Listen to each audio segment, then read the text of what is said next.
Hello everyone, welcome back to Nepal online school. स्वागत छ तपाईँहरूलाई हाम्रो आइटी बेस्ड लर्निङ प्लेटफर्ममा। हामी चाहिँ क्लास 8को कम्पलसरी म्याथमेटिक्स भन्ने सब्जेक्ट पढिरहेको छौँ र कम्पलसरी म्याथमेटिक्समा चाहिँ मैले तपाईँहरूलाई रेसियो एन्ड प्रोपोर्सन भन्ने च्याप्टर पढाइरहेको छु र यो च्याप्टरमा चाहिँ हामीले रेसियोवाला भाग चाहिँ अहिले हेर्दैछौँ है। रेसियोवाला र यसमा चाहिँ मैले रेसियोको जेनरल डेफिनेसनहरू अनि रेसियोको त्यो कम्पाउन्ड रेसियोको बारेमा पनि अलिअलि बोलिसकेको छु र योसँग रिलेटेड 2-4वटा एक्जाम्पलहरू पनि हामीले सल्भ गरिसकेको छौँ। अब चाहिँ हामी पर्फेक्ट भइसकेको छौँ है। अब चाहिँ हामी एक्सर्साइज गरेर बब्बाल पर्फेक्ट हुनुपर्छ है, अझै पर्फेक्ट हुनुपर्छ। ल आजदेखि चाहिँ हामी एक्सर्साइज सुरु गर्नुपर्छ है। रेडी भएर बस्नुहोस्, म क्वेसन लेख्न सुरु गर्छु। एक्सर्साइज चाहिँ मैले बुकबाट नै लिएको छु है। ल सुरु गरौँ। म चाहिँ क्वेसन लेख्छु है त। क्लासवर्क भन्ने पोर्सन चाहिँ मैले गराइसकेको छु पहिल्यै। अब हामी सेक्सन बी भनेर लेखेको छ यहाँ, यो चाहिँ चिज हेर्छौँ। ल हेर्नुहोस् है, क्वेसनले के लेखिरहेको छ भन्दा find the ratios in the lowest term. Lowest term अब यस्तो भनेको छ अनि यहाँनिर हामीलाई 4वटा चिजहरू दिएको छ है। एउटा भन्छ 45 गर्ल्स एन्ड 30 बोइज, यो अनि एउटा भन्छ 1.5 मिटर एन्ड 75 सेन्टिमिटर, अर्को भन्छ 800 ग्राम एन्ड 1 केजी भनेर भनेको छ। त्यसै गरी अर्को छ 600 मिटर एन्ड 1.2 किलोमिटर भनेर भनेको छ। ल अब यसलाई कसरी चाहिँ रेसियोमा लग्न सकिन्छ होला भन्ने कुरा सुरु गर्नुभन्दा अगाडि रेसियोको डिफिनेसन याद गर्नु पर्यो है। रेसियोले के भनेको थियो? Comparison of similar items. Similar आइटम्सको कम्पेरिजन हुनु पर्यो। अब यो केसमा हेर्नु पर्दाखेरि गर्ल्स र बोइज भनेको छ, यो ठिक छ स्टुडेन्टको केस होला अथवा केही होला, यसमा सिमिल्यारिटी देख्न सकिन्छ। पहिला यसको क्वेसन चाहिँ गरिदिइहालौँ अनि पछि छलफल गरौँला है त। 45 गर्ल्स अनि 30 बोइज भनेको छ है। The ratio of girls and boys is, अब यो लेख्दा कसरी लेख्ने भन्ने एउटा जेनरल रुल छ है। अगाडि जेलाई लेख्यो त्यसलाई माथि लेख्ने। अब नम्बर अफ गर्ल्स कति छ? 45। 45 लाई माथि लेख्नु पर्यो है न्युमेरेटरमा। जे चिज अगाडि लेखेको छ त्यसलाई एन्टिसिडेन्टमा राख्ने अनि जे चिज पछाडि लेखिएको हो त्यसलाई तल लेख्ने, अथवा यसलाई के पनि भनिन्छ? कन्सिक्वेन्ट पनि भनिन्छ। ल 30 आएर बस्यो यहाँनिर। अब यसलाई के भनेको छ क्वेसनले? लोएस्ट टर्ममा लेख्नुहोस् भनेर भनेको छ। ल यहाँनिर एउटा कमन मल्टिपलको कुरा मैले गरेको थिएँ नि। कमन मल्टिपल भनेको जे चिजले चाहिँ यसलाई लोएस्ट टर्ममा पुऱ्याउँछ त्यो चाहिँ कमन मल्टिपल हुन्छ है। अब जस्तै यसको केसमा कुरा गर्नु पर्दाखेरि 15 दुना 30 र 15 तिया 45 भनेपछि 15 भनेको यसको कमन मल्टिपल भयो र यसको लोएस्ट टर्म भनेको के भयो? 3/2, अथवा यसलाई रेसियोको फर्ममा लेख्ने बेलामा चाहिँ 3:2 भनेर लेख्ने सकियो है। अब यता जाउँ, यहाँनिर आउँछ कि कुरा। यहाँनिर के छ? एउटा चिज चाहिँ मिटरमा, एउटा चाहिँ सेन्टिमिटरमा। सिमिलर काइन्ड भयो त? भएन नि। भनेपछि कि दुइटैलाई मिटरमा लग्ने कि दुइटैलाई सेन्टिमिटरमा लग्ने? यो कुरा हेर्दाखेरि चाहिँ सेन्टिमिटरमा लग्दा अलिकति इफेक्टिभ हुन्छ कि जस्तो लाग्छ मलाई। त्यही भएर 1.5 मिटर भनेको कति सेन्टिमिटर हो चेन्ज गर्ने। पहिला हामीलाई थाहा छ नि त 1 मिटर भनेको 100 सेन्टिमिटर हो। त्यसै गरी 1.5 मिटर भनेको 1.5 × 100 हुनै पर्यो है। यो भनेको कति आयो त? 150। ल सेन्टिमिटरमा आयो। अब त्यसो भए के भन्ने? Therefore the ratio of 1.5 metre and 75 centimetre is भनेर एन्टिसिडेन्टमा के राख्ने? यो 1.5 वाला चिज। 1.5 भनेको 150 सेन्टिमिटर र कन्सिक्वेन्टमा के राख्ने? पछाडिको चिज, द्याट इज 75 सेन्टिमिटर। अनि मैले के भनेको थिएँ भन्दाखेरि रेसियो कहिल्यै पनि युनिटमा हुँदैन। रेसियो युनिटलेस हो है, इन्डिपेन्डेन्ट अफ युनिट हो भने पछाडि सेन्टिमिटर काटियो। 75 दुना 150। त्यसो भए के भन्नु पर्यो त? यो भनेको 2/1 हुन्छ। रेसियोमा लेख्नु पर्दा 2:1 सकियो है। ल अर्को क्वेसन हेरौँ। अर्को क्वेसनले के भन्दैछ, 800 ग्राम रे अनि 1 केजी रे। यतापट्टि ग्राम भन्छ, यतापट्टि केजी भन्छ, कुरा मिलेन है। भनेपछि के गर्नु पर्यो, दुइटैलाई एउटै युनिटमा लग्नु पर्यो। अब हामीलाई के थाहा छ त, 1 केजी भनेको कति हो, 100 होइन 1000 होला, 1000 ग्राम हो है। अनि 800 ग्राम भनेको छ होइन, 1 केजी भनेको 1000 ग्राम हो, डाइरेक्ट कन्भर्ट भयो। त्यसो भए हामीले के भन्छौँ, the ratio of 800 gram and 1 KG is कति भयो त, पहिला 800 लेखेको हुनाले एन्टिसिडेन्टमा आयो 800 केजी बाई, यहाँनिर के भनेको छ, 1 केजी भनेको 1000 भनेको छ, यो आयो कन्सिक्वेन्टमा, केजी होइन होला, ग्राम होला। ल योलाई र योलाई काटिदिने, अनि दुईटा जिरो क्यान्सल, दुईटा जिरो क्यान्सल। अब बाँकी रह्यो 8/10।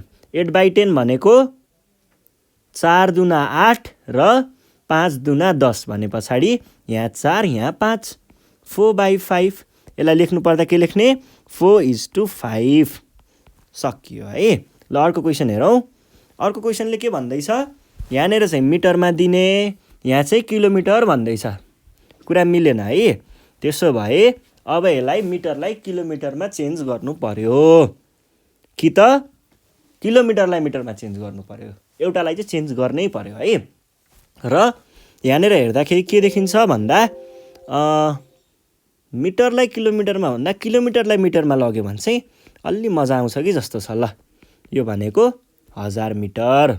त्यसो हो भनेदेखि 1.2 किलोमिटर भनेको कति हुने भयो, यो भनेको 1.2 इन्टु 1000 मिटर हुने भयो, जुन भनेको 1200 हुन्छ है। ल त्यसो हो भनेदेखि हामीले के भन्न पायौँ, द रेसियो अफ के थियो, 600 मिटर एन्ड 1.2 किलोमिटर इज कति भयो, 600 मिटर बाई 1200 मिटर। 0 क्यान्सल, 6 दुना 12 भने पछाडि 1/2।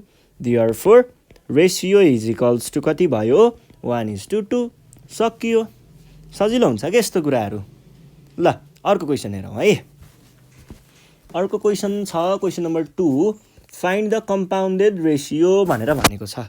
सजिलो कुरा छ है। Find the compounded ratio. Compounded ratio, ल कम्पाउन्डेड रेसियोको बारेमा पहिला पढ्नुभन्दा अगाडि कम्पाउन्ड रेसियो भनेको के हो जान्न जरुरी छ है। कम्पाउन्ड रेसियो भनेको, कम्पाउन्ड भनेको के हो, मिश्रित है, मिसिएको भनेको मिस्कट भन्छ नि, हो त्यस्तो है। अब कम्पाउन्ड हामीलाई दुईटा रेसियो दिएको छ, त्यसलाई मिसाउनु पर्ने छ। कसरी कम्पाउन्ड निकाल्ने, मल्टिप्लाई गर्ने, दुईटा रेसियोलाई मल्टिप्लाई गरियो भने त्यसको कम्पाउन्डेड रेसियो आउँछ। ल हेर्नुहोस् है त, जस्तै यहाँ के दिएको छ, एउटा दिएको छ 2:5 एन्ड 4:3, 3:4। अर्को दिएको छ 4:7 र अर्को दिएको अनि एन्ड 1:6। अर्को दिएको छ 7:9 एन्ड 6:5 र अर्को 8:3 एन्ड 15:16 भनेर दिएको छ है। ल यो भइसके पछाडि अब जाउँ यहाँ। मैले के भनेको थिएँ, कम्पाउन्डेड रेसियो भनेको त्यसको मल्टिप्लाई गर्ने, 2 हुन पनि सक्छ, 3 हुन पनि सक्छ, 4वटा हुन पनि सक्छ, जतिसुकै होस् मल्टिप्लाई निकाल्ने है।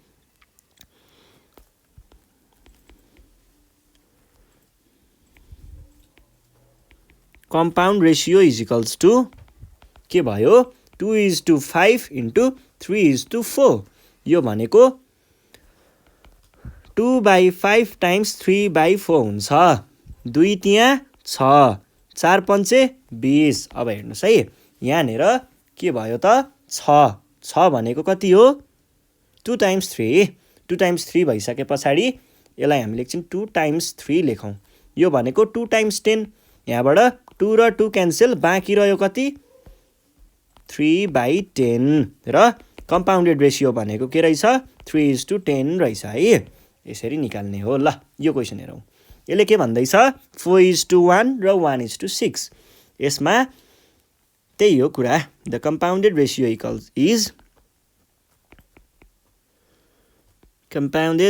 इज के हुन्छ, रेसियो भनेको मल्टिप्लिकेसन 4:7 टाइम्स 1:6। यो भनेको 4/7 इन्टु 1/6।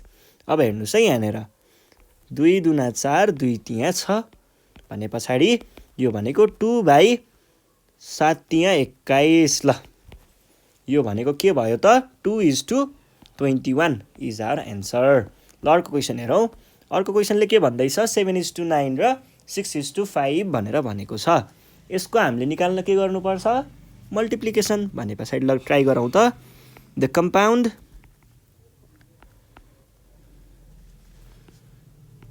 Ratio is 7:9 times 6:5। यो भनेको कति भयो 7/9 टाइम्स 6/5। यो भनेको 3 दुना 6 र 3 तिया 9 भनेपछि 7 दुना 14 र 3 पंचे 15। ल यो चाहिँ हाम्रो एन्सर भयो 14:15 सकियो है। ल अर्को क्वेसन हेरौँ। अर्को क्वेसनमा के भन्दैछ 8:3 र 15:16 भनिसके पछाडि हामीले के भन्ने भयौँ भन्दा द कम्पाउन्ड रेसियो इज के हुने भयो 8:3 टाइम्स 15:16। यो भनेको के हुने भयो त 8/3 इन्टु 15/16। 8 दुना 16, 3 पंचे 15 भनेको 5/2। यो भनेको 5:2 हुन्छ है। ल सकियो कुरा। अब अर्को क्वेसनतिर लागौँ। त्योभन्दा पहिला चार्ज गरौँ है, रोक्नुहोस् है। ल ठिक छ। अब के छ अर्को क्वेसन 3 नम्बरमा कडा खालको क्वेसन रहेछ। ल हामीलाई यहाँनिर रेसियो पत्ता लगाउनु पर्ने छ। 3टा भ्यालुहरू दिएको रहेछ है। 3 नम्बरको हेर्नुहोस् है के भन्दैछ भन्दा if A:B = 2:5 and B:C = 3:4 find A:C र मा A:B:C। यसको लागि हामीले के गर्न सकिन्छ त भन्दाखेरि ल पहिला सुरुमा दिएको कुराहरूलाई अलिकति मिलाएर लेखौँ है। ए यहाँनिर के भनेको छ एउटा छ A/B भनेको 2/5 भनेर एन्ड अर्को छ B/C भनेको 3/4 भनेर। हेर्नुहोस् है यहाँनिर अब हामीलाई निकाल्नु पर्ने A:C भनेको A/C निकाल्नु पर्ने। सानो कुरा मात्रै देखाइदिन्छु मात्रै है। यदि मैले यो ठाउँमा यसलाई हटाएर यसलाई पनि हटाएर यसलाई पनि हटाएर मल्टिप्लाई राखिदिएको भए के हुन्थ्यो यो र यो काटिन्थ्यो A:C भनेर केही न केही उतापट्टि आउँथ्यो। यहाँ नि मल्टिप्लाई चाहिँ गर्नु पर्थ्यो। जे होस् कुरा बुझ्नुभयो नि। त्यस्तै नै गर्छौँ है। ल यो चिजलाई म फेरि पहिलाको जस्तै बनाइदिन्छु है। ल यस्तो हुन्थ्यो है। अब भनेपछि पहिला के गर्नु पर्यो यो दुईटालाई मल्टिप्लाई गरौँ। हियर A/B टाइम्स B/C भनेको के हुनु पर्यो A/B भनेको के भयो 2/5 इन्टु B/C भनेको के भयो 3/4। अब यहाँनिर चाहिँ के देखियो त भन्दा B यहाँ पनि छ यहाँ पनि छ काटिदिनुस्। अनि 2 दुना 4 भनेपछि के भयो त यो भनेको 3/5 2 जा 10। Therefore A:C = 3/10 अथवा यसलाई यस्तो पनि लेख्न सकिन्छ है 3:10 यो भयो है। यो भयो एउटा कुरा। अब अर्कोतिर जाउँ A:B:C। यो चाहिँ अलिकति गाह्रो हुन पनि सक्छ है। ल यहाँनिर के भन्दैछ भन्दा A/B भनेको 2/5 एन्ड B/C भनेको 3/4। अब हामीलाई निकाल्नु पर्ने A:B:C। यस्तो केस छ भने एउटा कुरा याद गर्नुपर्छ के, यदि हामीले यो B र यो B इक्वल देखाउन सक्यौँ भने, हुन त B त एउटै हो, तर यो B को जुन क्वान्टिटी छ यहाँ 5 यहाँ 3, यदि यो दुइटालाई एउटै देखाउन सकियो भने हामीले के भन्न सक्छौँ, A:B:C सजिलै निकाल्न सक्छौँ है। त्यसको लागि चाहिँ के गर्नु पर्यो, एलसिएम लिने। यो B को भ्यालुहरू यहाँनिर जुन जुन छ नि दुइटा, यो दुइटाको एलसिएम लिने। 3 र 5 को एलसिएम 15 हुन्छ। एलसिएम लिन आउँदैन त्यो झन्झट लाग्छ भने सिधै मल्टिप्लाई गरिदिने दुइटालाई, भनेको 5 र 3 लाई मल्टिप्लाई गरिदिने। अब के गर्नु पर्यो, यसमा 15 ल्याउनु पर्यो, यसमा पनि 15 ल्याउनु पर्यो। 15 ल्याउनको लागि हामीले के गर्छौँ, अब हेर्नुहोस् है, A/B = 2/5। 5 लाई 15 बनाउन के गर्नु पर्यो, ×3। अब डिनोमिनेटरमा ×3 गरिसके पछाडि न्युमेरेटर रिसाइदिन्छ के, तल मात्रै दिने मलाई चाहिँ नदिने भन्छ, अनि त्यही भएर माथि पनि राखिदिने। त्यो गर्दा कति भयो, 6/15। त्यसै गरी यतापट्टि पनि हामीले B लाई 15 बनाउनु पर्नेछ, 3 लाई 15 बनाउनु पर्नेछ है। अब यो 3 लाई 15 कसरी बनाउने, ×5 गर्नुहोस्। न्युमेरेटरमा 5 दिइसके पछाडि डिनोमिनेटरमा पनि 5 दिनै पर्यो। यो भनेको 15/20। अब हेर्नुहोस् त, यहाँ पनि 15 यहाँ पनि 15। त्यसो भए के भन्न पाइयो, A:B:C भनेको यसरी के ठ्याक्क अर्डर मिल्छ क्या यहाँनिर, यहाँबाट यसरी घुमाएर स्याट पार्ने। 6:15, यो 15 र यो 15 एउटै हो, B हो, /20 गर्ने सकाइदिने है। ल सकियो, कुरा सकियो। यो भयो। अब अर्को क्वेसन हेरौँ है।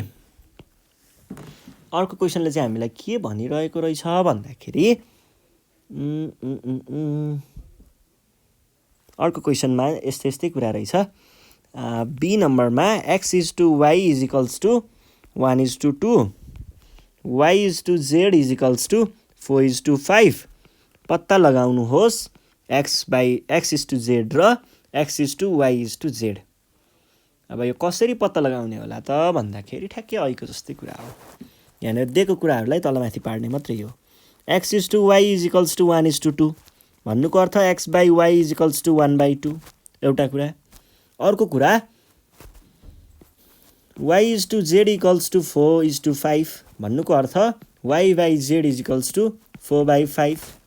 यो भइसके पछाडि दुइटालाई मल्टिप्लाई गरौँ त, दुइटालाई मल्टिप्लाई गर्ने भन्नुको अर्थ के हो त, यो भनेको x/y × y/z गर भन्न खोजेको।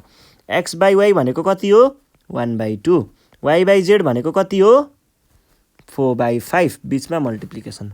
अब यहाँनिर के हुन्छ, y र y गयो, 2 दुना भनेपछि x/z = 2/5। Therefore x/y भनेको 2:5 हुन्छ। सकियो। ल अर्को क्वेसन हेरौँ। अर्को क्वेसन चाहिँ हामीलाई के भन्दैछ भन्दाखेरि x/y/z निकाल भनेर भनेको छ, ट्याक्कै अहिलेको जस्तै है। यहाँनिर x/y भनेको कति दिएको छ, 1:2, अनि y/z भनेको 4:5। यो दुइटाको एलसिएम लिनु पर्यो भन्नाले यो 1/2 र y/z भनेको 4/5 हो नि त। यसको र यसको एलसिएम लिनुहोस् त, 2 र 4 भने पछाडि यसको एलसिएम 4 नै हो है। 4 नै हो भने जस्तो लाग्दैन भने तपाईँहरूले के पनि गर्न सक्नुहुन्छ भन्दा, अब एलसिएम निकाल्न सकिँदैन भने डाइरेक्ट मल्टिप्लाई गरिदिनुहोस् के, 2 र 4 लाई मल्टिप्लाई गरिदिनुहोस्, कति आउँछ, 8 आउँछ है।